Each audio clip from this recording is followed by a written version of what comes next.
All right. Hello, everyone. My name is Abrey. I work here at Evergreen in the Diabetes and Nutrition Department. We are the ones that do put on the neuronutrition group, and I know from Alexis, if any of you have met her, I know it's going very well, and hopefully she's giving you some good ideas. We'll be talking a little bit today about healthy eating and hopefully some ideas, really the backbone of what we'll be talking about. I hope to share a little bit about how food can be fuel. So getting started, we'll talk about some basics of healthy nutrition and healthy eating. I know some of you will be very familiar with some of these topics already, but hopefully we can share a little insight and give you guys a couple ideas.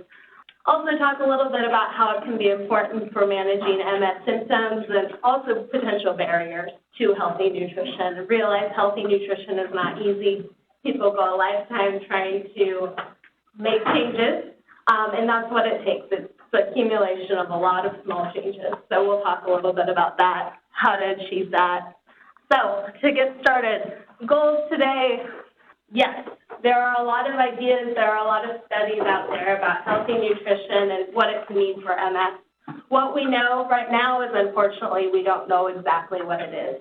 What I want to point out to you is you know your body best, and whatever it is that you can have that will help feed your body, that's what we want to focus on. No one can tell you what foods are going to make you feel best. We can give you some ideas that work for other people, and kind of narrowing down, paying attention, being very mindful, and listening to your own body. That's how we can truly achieve good energy and good health. The nutrition goals, maintain health, right? We want to maintain it for MS, but we also want to maintain health in general, right? And that's something that can be really difficult to achieve. It takes extra work to create healthy, balanced meals. And also feel your best. So we talked a little bit about that. Minimize symptoms. Yes, like I said, there can be definite barriers. So hopefully we can talk about things like fatigue, constipation. No, there's not a specific diet for MS, but there are very specific diet recommendations that we can give out for things like fatigue or constipation. Yes, nutrition can support you, and hopefully we can share some of those ideas today. So goal number one, like I was saying, you are the one who can determine what makes you feel best. So that's what we want to narrow down first and foremost. That's rule one, is there aren't any rules. Pay attention to your weight. So for starters, yes, we will talk about weight loss. I want to touch very quickly on losing weight, though. I will tell you I'm very worried when someone comes into my office and they say, yeah, I haven't been feeling very good. I lost 30 pounds, though. Yes, that's fine. That's fair. And weight loss is a goal, but at the same time, realize if you're going on a crash diet, you're losing weight really quickly, there's a good chance that weight loss was muscle. Muscle, of course, is very important for our metabolism. It's what helps keep the weight loss process going. It's what keeps mobility up. So, yes, we want to lose weight, but we want to lose it in a very healthy way. We are the ones who can help you do that. Your doctor is the one that can help you do that. Be very careful of things like crash diets that will cause that to happen really quickly. What loss of pounds can help, there's a couple of things, right? Increase in mobility. The less you weigh, yes, the easier it is to move. Inflammation and joint pain is something we want to point out. Also, realize 5 to 7% of weight loss is all we're looking at. Most things like insulin resistance and blood pressure will go down with just 5 to 7%. So yes, maybe you have a lot to lose. I need to lose 100 pounds. Well, if you can start with 15 pounds, realize that's going to make a huge difference for your health. So we'll start with little steps here. Also realize weight loss is the #1 thing that will help improve your blood pressure. So people come in, okay, I need to start a low sodium diet. Why? Blood pressure, yes. Less salt will help your blood pressure, even more so with weight loss, though. So that's something we really want to focus on for you. Be fat savvy. I don't know if any of you have seen this before. Call it the good, the bad, and the ugly. I have done a lot of talks on fat, and I will tell you it gets really confusing really quickly. I think this is the simplest little infographic we can use, right? So the good, what are the good fats? Anything that comes from a plant product or comes from the seed. So fish, Things like avocado, nuts, all those things are considered good fat. What do we need fat for? Fat is very important. It's important for things like immunity. It's important for skin and hair, nail health. It's really important for vitamin absorption as well. So things like vitamin A, D, and E, and K, we can't use any of those vitamins without having healthy fats in our body as well. Vitamin D is something, again, there's lots of diets and ideas around what we can use for MS. Vitamin D is something that's definitely coming out in research. So making sure you have healthy fats to support your absorption and retention of vitamin D is very, very important. So we've got our healthy fats. Just add, those are our saturated fats. So those are any animal products, things like cheese, meat, any kind of dairy food is where the majority of Americans get it. Anyone want to take a guess on how much saturated fat the average American gets? A lot. A lot? Yes, absolutely. I'll start with how much we should be getting. American Heart Association wants us to have less than 20 grams of saturated fat. Most Americans get about 45 grams of saturated fat. Again, it's a huge part of our diet. Low-fat diet is what's recommended for MS. So, okay, watching out where I'm getting my saturated fat foods. Again, it can be lots of little changes. The last one's the ugly. So I don't know if you all realized when the nutrition label came out and it changed. There's something called trans fat on your nutrition label. What in the world is this trans fat business? Trans fat, once upon a time, we thought we were really clever. We're going to get rid of all the saturated fat in our diet. We made something called trans fat. It was really great because we could keep Oreos on the shelf forever if we used trans fat. Very, very good at keeping things shelf stable. We can put it in things like donuts and pastries and pies, and it lasts forever, right? What we know now is trans fat actually works for us. Highly linked to things like cancer and heart disease. American Heart Association recommendation for that one? One want to guess? Zero, absolutely. We don't want any of that in our diet, and it's still sneaking in there. So read very carefully on your nutrition labels. Watch out for that trans fat stuff. Isn't it just called trans fat? Trans fat. It's called trans fat, or it's called hydrogenated fat. So you do have to read on the ingredient list. Even if the label says 0 grams of trans fat, it can have some hydrogenated oils in it. Labeling is tricky. You've got to be careful. Next one is making the right fat choices. So again, our goal here is to reduce the amount of saturated fat. It can be something really simple like making a change to choosing low-fat dairy products. Let's see our little robot in the corner. I made little how-to slides. So anytime you see our little robot, you can know those, hopefully some ideas that you can share, some real-life things you can start to implement. So you'll see those throughout. Things like switching the fat around in your foods and taking it out of your meat products. Realize the skin on your chicken breast is about 5 grams of saturated fat. Just taking the skin off, again, really easy change I can make, and I'm really reducing my saturated fat. Experiment with things like beans. Beans are a great source of protein. Don't come with all the fat of animal products. They also have something called fiber, which we'll talk about quite a bit today.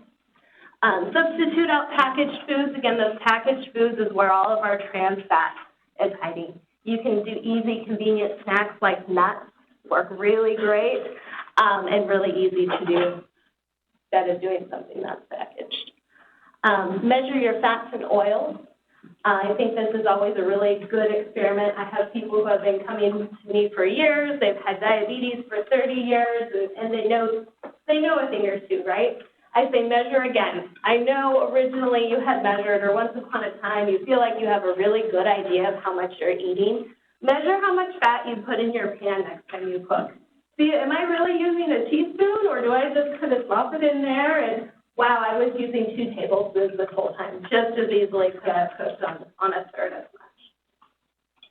All right, eat your fruits and vegetables. I know you guys saw this one coming. But we got our fruit and vegetable slide. Eat the rainbow. This is the rainbow of fruits and vegetables, not the Skittles. But we want to do as many colors as we can in our diet. Realize every color in a fruit and vegetable means a different vitamin. As many colors as you can, the more variety of nutrition you're getting from your food. Darker, the richer the color. I don't know, anyone like kale? Very dark. Yes, we got some. In moderation, okay. The darker, the richer the color, the more vitamins. Yes. Do it if you love it, but no, I don't want you to eat anything you don't want to do. Again, this is personalized. This is what's going to make you feel best, and if kale just does not fit with you, that's okay. There's other vegetables out there, right? Find something that works for you, but keeping in mind, okay, if I keep it varied, the better. Next one we talked a little bit about is salt. Anyone else have a guess on how much salt Americans eat? A lot. A lot? Okay. She's super new here. The average American eats about 3,500 milligrams of salt, and most of that comes in processed foods. Realize that processed foods, they put sodium in the food because it tastes good, but it also keeps our food shelf stable. So sometimes there's added salt. You go to a restaurant and it says 2,200 milligrams. There's no way that tastes that salty. They have salt in there that doesn't taste like salt, sodium in a different form, that it will keep your food more shelf stable. So be very careful of those ones. Read the labels. Anyone go out to eat before and done that experiment, read their label on, I don't know, their Olive Garden order before? Very interesting how much salt you can get. So read your label, opt for fresh or frozen. Again, we want to keep it convenient if it needs to be, but there's definitely some great frozen options. Canned options can work great too. Rinsing out the can, you can get rid of a lot of the extra sodium in those foods. Get used to the unsalted version. It's interesting how our bodies get used to a certain amount of salt. I have a friend, she has low blood pressure. Her doctor tells her to add salt to everything. She carries a little salt packet. You try her food, it tastes like dirt. Terrible, but she thinks it tastes normal, right? Our bodies get used to eating a certain amount of salt. If you go on a low-sodium diet, I promise, in a month from now, you will not notice the difference. Initially, yes, it tastes a little bit more bland, but you start to see the true flavors of things like broccoli when you start adding less salt. So try it out. The next one is taking a look at your sugar intake. So how much sugar is in your food? So we all know about sugar. Sugar is more and more popular subject. It used to be fat, so we were shunning away from. More and more so we're looking at sugar. And it's true. Sugar can have a huge detrimental effect on our health. Adds extra calories. It's one of the easiest things to eat, right? You eat too much fat, eventually you get full. Sugar, we can eat extra calories from sugar all day long and we won't ever get full. So be very careful. Extra calories that can add up. Realize it does add extra inflammation and causes something called a sugar crash, which we will talk about a lot, right? May have had a sugar crash, but we'll talk about how any of these processed carbohydrates can actually cause the same thing. What whole foods do provide? So this is foods that you can find in nature. If you know where it came from, then there's a good chance it's less processed, right? If it grew on a tree, or if you know what animal it came out of, less processed. These provide things like vitamins, antioxidants, and fiber that we are looking for your health. One thing I'm very excited I want to share with you all is the new nutrition label that's coming out. Has anyone seen this one? Mm-hmm. Yes, and the nutrition nerd in me is so excited to go to the yogurt aisle. You guys know why the yogurt aisle? So there's so much added sugar in yogurt? So much added sugar. There should not be that much variation, right? Some yogurt has 8 grams of carbohydrate. Some yogurt has 45 grams of carbohydrate. Why is there such a disparity, right? Yogurt's especially tricky because it has something called natural sugar. Milk is a natural sugar, so it's listed as sugar on the label. So right now, if I look at a Yoplait yogurt, I don't know how much of that is lactose, and I don't know how much that is added sugar. So July 26, 2018, I'm going to the grocery store so I can read my Yoplait label. So I'll have an extra line for any added sugar. Again, this is what the manufacturer added, so it will taste good. Realize when they're adding salt and sugar to food, they're doing it so the 90% of the population will like it. So for most of us, if we can get used to a little less salt and a little less sugar, we won't need near as much as what the manufacturer is putting into it. Yogurt's a big example. Cereal, tomato sauce is actually one that'll add a lot of sugar. Condiments is another category. read the labels and compare. It doesn't mean I can't have cereal again, but if this cereal and this cereal I like equally, this one has less sugar, right? You can make some small choices that'll make a really big difference for your health. All right, so this is a little bit about that sugar roller coaster I was talking about. Realize the sweeter something is, the more sugar, the more carbohydrate something has, the faster your blood sugar is going to go up. What happens when your blood sugar goes up? Our brains love sugar. Our brains run on sugar. Our brains are having a heyday when there's extra sugar. We feel great for about 30 minutes after we have a soda or a piece of cake, right? After that, though, what goes up must come down. So our sugar starts to go down. And suddenly at 2 o'clock after lunch, I'm so tired every day. I feel like doing nothing. I feel like slopping around, right? So this happens every time we do something that's really sweet. When we don't provide protein with our carbohydrate food, same thing happens. What protein does is it keeps our blood sugar regulated for about 4 hours after. So we'll go through some snack ideas, but all of them will have a little bit of carbohydrate and a little bit of protein. Keep our blood sugar a little bit more steady. Very processed foods, so we're going to talk about fiber next. But the more processed a grain is, again, faster it's going to absorb in your system. Yes, it'll feel great initially, but your blood sugar will go back down. Realize it affects our energy. It can also affect our mood. So we become grouchy or feel like not doing anything. We feel like we're less likely to make a good decision, right? So be very careful. Pay attention to how these different foods will make you feel. When I have a balanced lunch versus my fast food lunch, how do I feel? All right, so fiber. I promised I'd talk a little bit about fiber. Next, I think every dietitian has their favorite subject. For mine, I think it's fiber. Fiber is amazing. What fiber does is it helps keep us full. So it's great for weight, takes up room in our system, so it keeps us full for longer, has us absorb our foods a little bit slower, and then it actually comes out. So when it comes out, it takes something called bile. Bile is made out of cholesterol, so cholesterol actually leaves your body the more fiber you eat. You've probably seen Cheerios and oatmeal are good for your heart. Those are not magic foods, but yes, they do have some fiber in them. So the more fiber you can incorporate, the lower your cholesterol levels are going to be.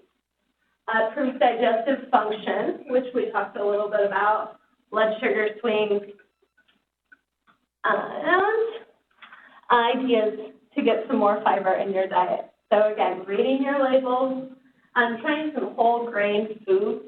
I don't know if anyone's tried any of the ancient grains, but those are becoming very popular foods, more and more available as well.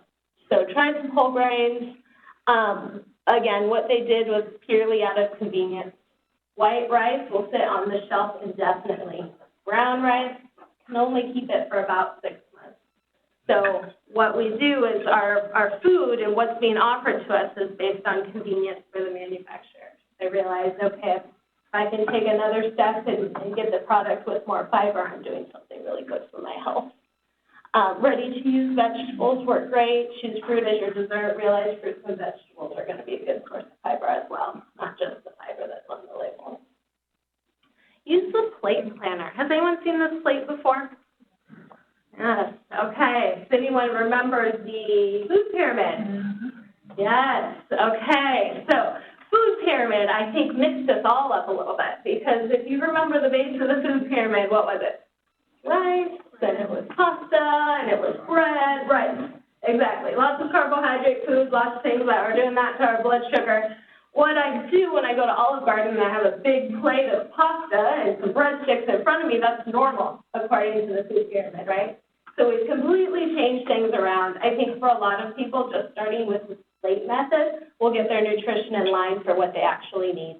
We can talk for days and days, and I can throw all the numbers at you in the world about how much fat you should get and how much fiber you should get, but realize following this plate, your nutrition is going to get pretty close to most of those recommendations. So huge serving of vegetables. Would you guys say half of your plate is vegetables? Yeah, so I usually hear sometimes at dinner, right? So getting as many vegetables as you can. Again, that's where all of our vitamins is coming from. That's where all of our fiber is coming from. So half of your plate should be vegetables every time you eat. Having a controlled portion of carbohydrate. Carbohydrate is incredibly important for energy. We want to have some of it in our diet. Again, most of us are having too much. usually say, oh, a third of my plate or half of my plate is that carbohydrate portion. And the last one's the protein. Again, that's where all that extra fat is going to come from. So we need to be careful how much. Also, a lot of people don't realize our bodies at most can only absorb 3 to 4 ounces of protein at one time. So from a protein food like meat. If I have an 8-ounce steak, I can absorb the first 3 or 4 ounces. The rest of it just turns to extra calories, just turns to extra fat. So that's the reason that protein section is a lot smaller than we're used to seeing as well. About the size of a deck of cards, if you guys have heard that before. All right, so this is the official recommendation. This is what the new food pyramid looks like. A lot less confusing than that one with the little wedges. All right, staying hydrated. So staying hydrated. First 2 things are the ones that I really want to highlight on this one.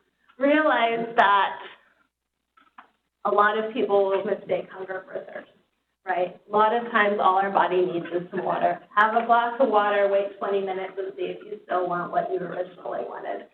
Have some water, also incredibly important for energy. So making sure you have enough water in that regard. I know there's a lot of barriers to getting enough water. A lot of people just aren't used to it. They say they aren't thirsty. It is going out of your way to go to the restroom, right? Realize how important it is for your health. Hopefully a few of these strategies can be helpful. So take water breaks, I think, is one of the most helpful ones. Realize if I set a time to consume water, I can predict when I'll need to use the restroom, right? So, okay, I'm going to be out later in the day. I'm going to make a priority of getting enough water this morning. So set some water breaks. Set some kind of routine. Every time I have a meal, every time I have my vitamins, I'm going to make sure to get enough water. That way we know through the day, yes, you're definitely getting enough. Again, our cycle of energy that we've been talking about, caffeine, coffee, energy drinks, they feel great initially. Sustained energy, though, it's not the same. It won't give you what water will give you. And then be active. I know this list is really long. Part of it is out of intention. There is a lot of reasons to be active, right? We all know we're supposed to be moving a little bit more. I think the important thing to pull off of this, though, is pull out the one that stands out to you. So we all have reasons to be active. We all have reasons why we know we should exercise a little bit more. But if there's something that really resonates with me, you know, this is really what I want to achieve, that's really how I want to feel, we're more likely to do it.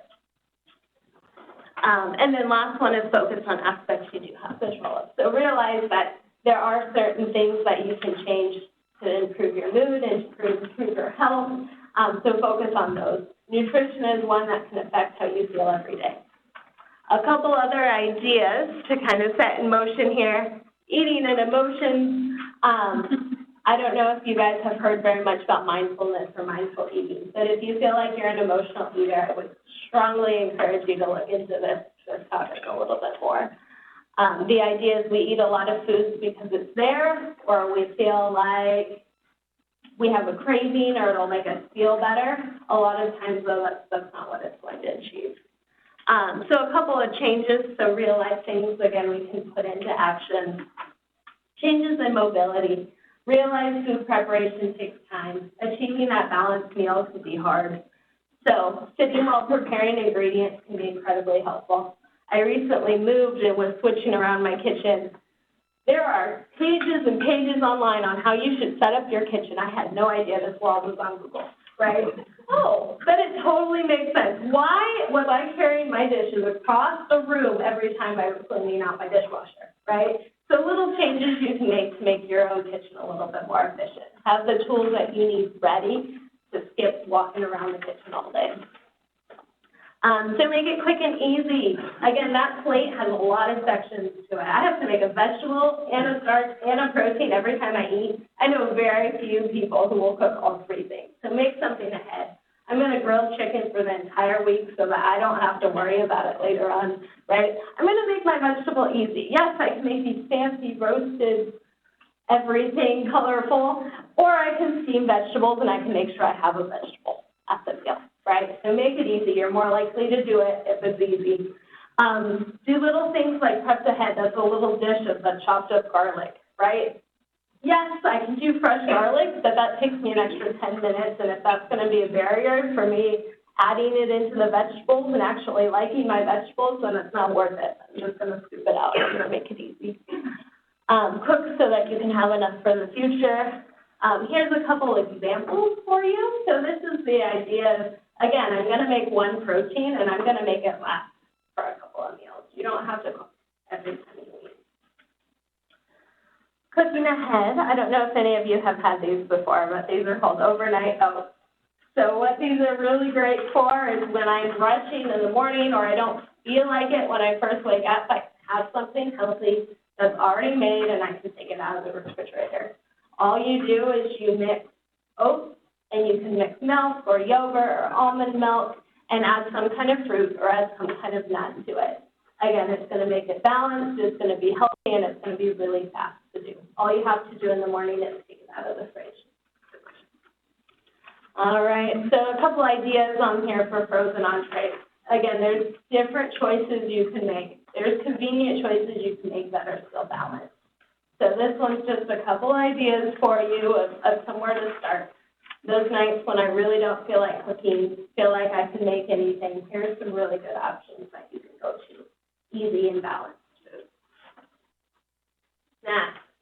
So again, we want to support our energy. We want to eat small meals through the day, have something healthy. That 2 o'clock or 3 o'clock when I'm tired and I need to pick me up, I can reach for candy or I can reach for something balanced that's going to give me energy for the rest of the day. So here's a couple ideas on here. Again, you'll notice everything on the snack list has a little bit of protein, it has a little bit of carbohydrate in it. So a couple ideas to get you started. Some of them are very convenient. Also, I can scoop out hummus and I can have vegetables, baby carrots that are already cut up, right? It doesn't have to be complex. I can have some nuts and I can have an apple. All right, so again, a couple other quick and easy ideas. Make the healthy option the easy option. So I think if there's one slogan that's going to keep you on track is this, because when I'm hungry and it's 3 o'clock and I want something now, I'm not going to cut up celery.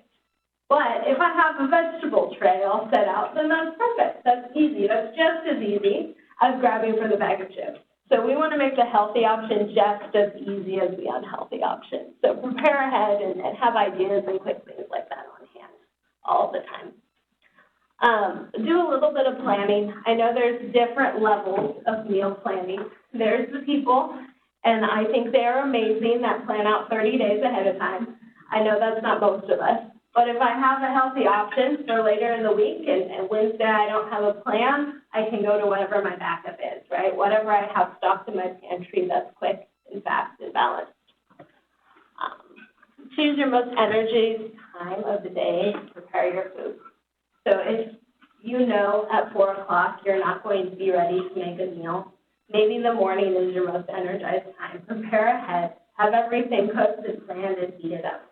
So know yourself and realize what your limitations are at different times of the day. All right, and then last topic here, we'll talk a little bit about the lipid fatigue. The idea is that bad decisions lead to more bad decisions, right? If I am tired and I don't feel like prepping anything, I get something fast, it's going to make my blood sugar go like that.